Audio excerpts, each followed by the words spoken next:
Haleluya, salam damai sejahtera dalam Tuhan Yesus bagi Bapak, Ibu, saudara-saudariku semua dimanapun berada. Pada kesempatan malam hari ini, kembali kita mari bersama-sama merenungkan akan firman Tuhan. Di dalam nama Tuhan Yesus menyampaikan renungan firman Tuhan untuk saling menasihati, saling membangun, dan saling menguatkan satu dengan yang lainnya. Firman Tuhan di kesempatan malam hari ini, kembali kita bersama-sama merenungkan satu buah topik dengan judul Sengsara yang Membawa Nikmat. Kita mari boleh bersama-sama merenungkan, Naomi adalah seorang pribadi umat Tuhan yang dalam hidupnya mengalami yang namanya kepahitan-kepahitan yang Tuhan izinkan ada di dalam perjalanan hidup dia selama berada di tanah Moab. Kita ketahui bahwa sesungguhnya ketika Tuhan mengizinkan kepada Naomi yang namanya kepahitan-kepahitan atau kesengsaraan dalam hidup, sesungguhnya bukan berarti Tuhan tidak mengasihi Naomi, bukan berarti Tuhan tidak menyayangi Naomi. Tetapi sesungguhnya Tuhan sangat begitu mengasihi dan menyayangi Naomi. Saat ini pun dalam hidup kita umat Tuhan, hidup kita mungkin sedang mengalami sebuah keadaan seperti yang dialami oleh Naomi.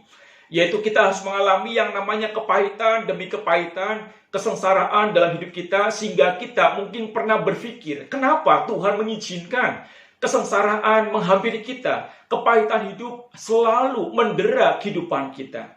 Mari, sebelum kita menyalahkan Tuhan, sebelum kita berpikir yang negatif terhadap Tuhan Allah kita, mari kita mau bersama-sama belajar. Sesungguhnya, tidak semua yang namanya kesengsaraan itu membawa kita kepada yang namanya kesedihan. Di balik kesengsaraan yang Tuhan izinkan, sesungguhnya ada nikmat yang sedang Tuhan rancangkan dalam setiap kehidupan kita sebagai umat Tuhan. Seperti halnya yang Tuhan rancangkan atas hidup Naomi. Nikmat apa sesungguhnya yang bisa kita renungkan dari kesengsaraan Naomi yang sedang Tuhan rancangkan? Perhatikan baik-baik di dalam kitab Rut pasal 1 ayat 21. Kitab Rut pasal 1 ayat 21, dengan tangan yang penuh aku pergi, tetapi dengan tangan yang kosong Tuhan memulangkan aku. Mengapa kamu menyebutkan aku Naomi? Karena Tuhan telah naik saksi menentang aku, dan yang Maha Kuasa telah mendatangkan malapetaka kepadaku.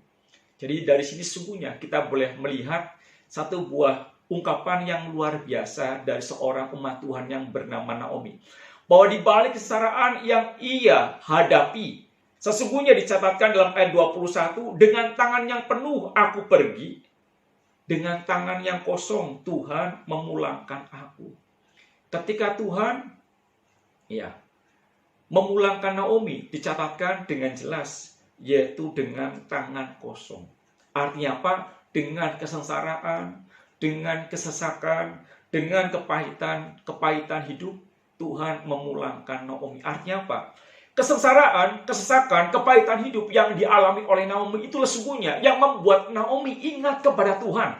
Yang membuat Naomi ingat kepada tanah perjanjian yang sudah Tuhan janjikan dan diberikan kepada umat Israel, termasuk dia.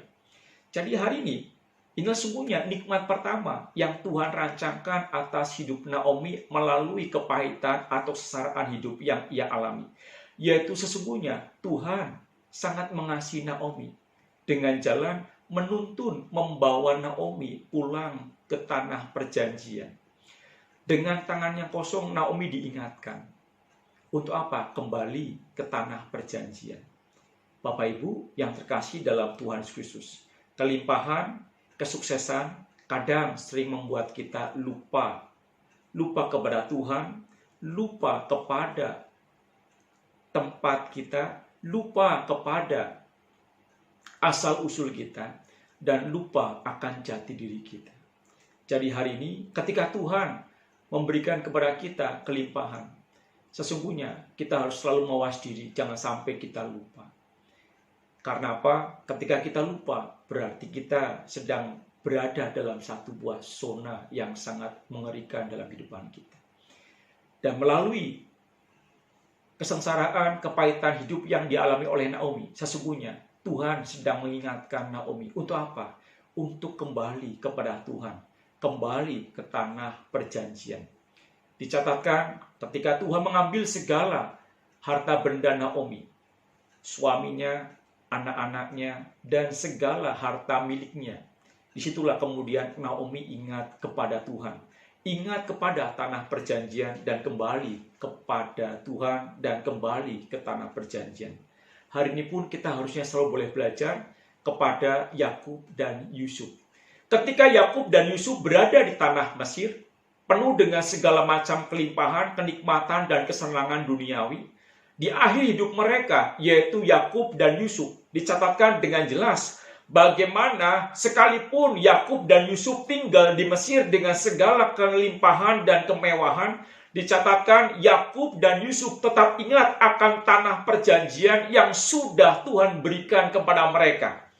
Sehingga dicatatkan sebelum Yakub dan Yusuf meninggal, mereka meminta kepada keturunannya agar kelak ketika mereka keluar dari Mesir, tulang-tulang mereka pun harus dibawa keluar dari Mesir dan dikuburkan di tanah perjanjian.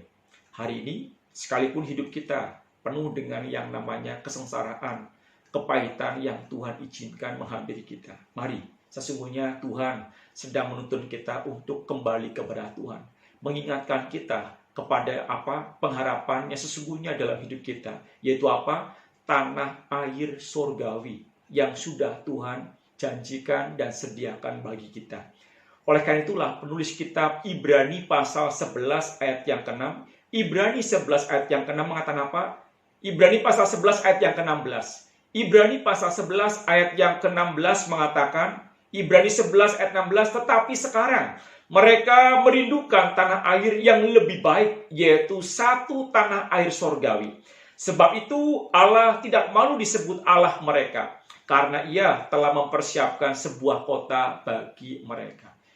Ini sesungguhnya harus senantiasa kita ingat sebagaimana Tuhan, bahwa dalam hidup kita sebagai anak Tuhan, dalam kehidupan kita dalam dunia ini, ketika Tuhan mengizinkan kita menghadapi kepahitan secara hidup, sesungguhnya Tuhan sedang mengingatkan kita, menuntut kita untuk kembali ingat kepada Tuhan dan senantiasa ingat kepada tanah air surgawi kita, tanah perjanjian yang sudah Tuhan sediakan bagi kita.